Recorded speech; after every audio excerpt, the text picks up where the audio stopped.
Well, hi, this is Pete from Buzz, and I'm here today with Carmen McDougall, who has built her business, Carmen Inspires, by building strategic partnerships with others. And Carmen's going to share in the next few minutes some tips how you can perhaps do the same to build your business. So with that, Carmen, are you there? I am. Hello, Pete. Hi. So if you can just share with the listeners some tips as to how you built your business that they could perhaps apply in theirs, I'd be really grateful. Absolutely, yeah, it'd be my pleasure.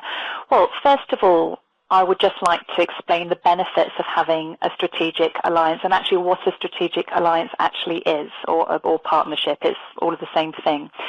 So first of all, the benefit is that it enables you to get a wider audience, because these days, in my mind, buying a mailing list doesn't always work for every business. It obviously works for some, but not for every business.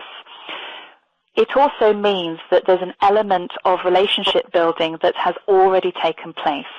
So if you think about, let's say with your service, Pete, yes, there'll be a need, and people might obviously realize they need a conferencing service, but quite often if there is an introduction or referral, it means that I trust the person who's made the referral, and therefore my relationship with you has gone up quite a number of notches, especially if I value that person's opinion, my expectations will be higher. So the strategic partnership, what that actually means is that you can either have an agreement with somebody that they'll promote you, and obviously they'll only promote you if they think your service is of a high standard, and one that by them recommending, if not, anything's not going to go wrong because it's their reputation, obviously on the line. So you can have an agreement that they'll promote your business exclusively, so they won't promote any other conferencing company.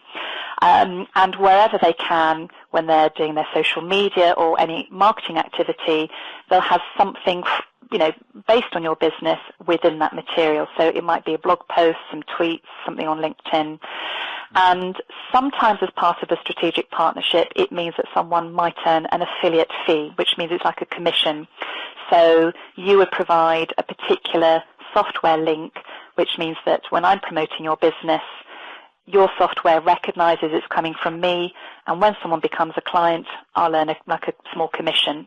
Yeah. But that's not always the case with everybody. The reason why it works so well is because these days there is a lot of competition out there, and people are very nervous about just picking a name out of the yellow pages or just doing a search on the internet. And of course, it takes an awful lot of time to build up your business, build up a reputation that will then attract the number of clients and the type of clients that you want. So by collaborating with someone else, it means then you're not doubling your workload, you're actually halving it in a sense. So the efforts, you would still carry out the same activity for your own business, but someone else is doing the same for your business. Now, you're not allowed to swap databases because of confidentiality. So therefore, let's say that we both have a strategic partnership. I would make sure that where there's an opportunity, I'm promoting your business and vice versa. So there may be also someone else who has a business that also serves the same market as yourself. So if I take, for instance, one of the businesses I'm involved in, I actually train people to set up as a PA or office manager, but self-employed. Now, there are other people out there who want to tap into that market. So I may have a strategic partnership with an online directory which will promote the virtual assistants. There might be someone else who has a piece of software, let's say an online accounting tool, that specifically wants to target the virtual assistant. So we will create like a collaboration together so that on each other's websites we're promoting one another, where we might have events or we're going in to pitch to a client, we'll bring in information about the other person as well. So basically the long and short of it is, Pete, is that by collaborating with other people who have the same target market as yourself, it means then you're getting double exposure and you've got other people who are also marketing your business. But for me, the most important reason for having a strategic partnership is that it enables your reputation to double or treble, and as well as the exposure. It takes an awful lot of time and effort to market your business, to get the leads that you want, and then convert those leads into clients. And obviously, we know that you could have 1,000 leads, but it might be 10% of those that actually convert, sometimes Yep. even less. And these days, there's a lot of networking that takes place. There are a lot of people out there that say they do what they do, but they don't do a very good job at it. And I'm not sure about yourself, Pete, but I've wasted an awful lot of money on the wrong people. Where now, so now I look at other people and think, well, if you're using that service and you're recommending them, and I'm trusting your judgment, I'm going to use that person. I know I'm not going to waste my money. Yeah, I think I tend to look at this as kind of transference or share of social capital. So Yes. I have a reputation such as it is within certain niches, and I will not recommend products which don't meet the standards that people know that I set for myself, and therefore it's a much warmer lead if I recommend a product. Yes. And vice versa. I mean, people can say anything they like on their website, and of course they're going to say it's great, but Yes, I will of course they take are. personal recommendation over any kind of marketing collateral. Absolutely. So that's why being, you're not literally in partnership with someone, but you've got that agreement, maybe even the financial agreement, that you will promote one another on an exclusive basis. Some people listening to this might be aware of something called joint ventures, where you're then actually collaborating further and creating a joint product together, because you've both got an element of expertise that actually bringing it together can create a new product or service, so then you sell that on. But this is more about strategic alliances.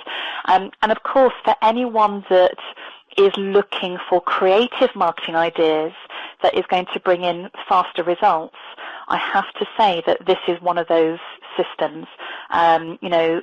When I started really looking at strategic alliances for my own business, I can honestly say that things moved much further forward in a shorter space of time than if I was going to do it all on my own and buy a marketing list and try and attend every single networking meeting around the UK and being online all the time. And of course, as we all know, by focusing solely on your marketing, that then takes your time away from doing the work that your clients are paying you to do. Now, a lot of corporate organizations will have a separate marketing department, of course, but ultimately having a strategic alliance really does promote your business far further forward and sort of accelerates it far quicker, and it's all based on obviously that recommendation.